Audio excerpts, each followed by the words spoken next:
Les angiospermes ou plantes à fleurs sont fixées au sol par des racines. Dans l'incapacité de se déplacer, elles présentent des adaptations qui permettent la reproduction et donc la colonisation de nouveaux milieux. Les fleurs sont les organes de la reproduction sexuée. Elles vont permettre la formation de graines à l'origine d'une nouvelle plante.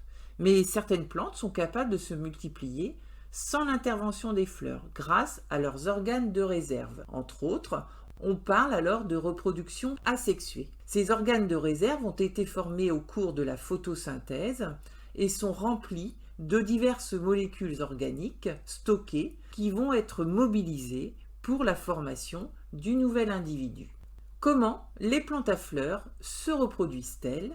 Nous allons tout d'abord étudier la reproduction asexuée.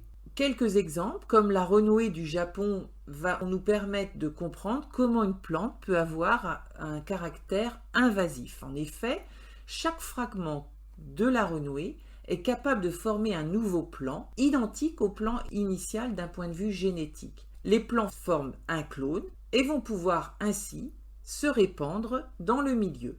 Cette multiplication est possible grâce à une propriété des méristèmes qui donc contiennent des cellules capables de se diviser et de se différencier en cellules spécialisées de feuilles, de racines, ce qui caractérise une propriété importante des cellules végétales, la totipotence.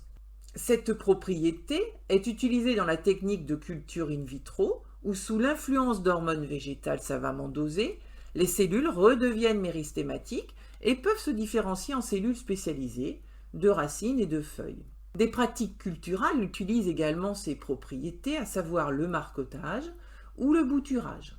En parallèle de cette reproduction asexuée, il y a donc la reproduction sexuée qui caractérise les angiospermes grâce à cette fleur où se trouvent les gamètes femelles, les ovules, au sein du pistil, et le pollen porté par les étamines.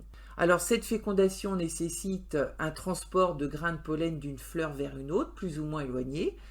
Dans le cas de la fécondation croisée, c'est la pollinisation qui fait intervenir soit des animaux, ce qui nécessite alors des stratégies pour attirer les pollinisateurs, qui présentent également une adaptation pour récupérer notamment leur nourriture.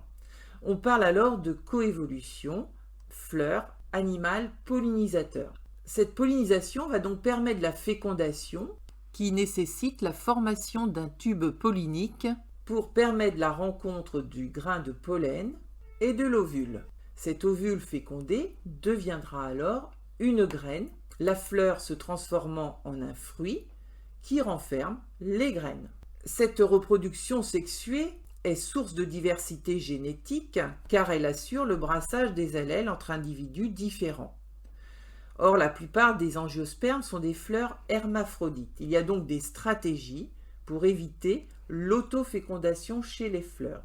Des stratégies concernant les caractéristiques de la fleur, des barrières physiques, un décalage temporel de maturité, des plantes dioïques, à savoir un pied mâle et un pied femelle, ce qui du coup ne permet pas une autofécondation. Cette graine sera ensuite disséminée pour germer.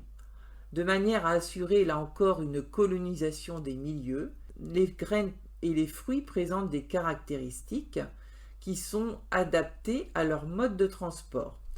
Cette dispersion est une étape de mobilité dans la reproduction sexuée. Elle repose donc sur un mutualisme animal, disperseur et plante, et sur des agents physiques, vent et eau ou des dispositifs spécifiques à la plante. Une fois déposée, la graine va germer, c'est-à-dire que l'embryon va utiliser les réserves accumulées dans la graine pour se développer. Voici comment la plante à fleurs va pouvoir coloniser le milieu tout en étant fixée.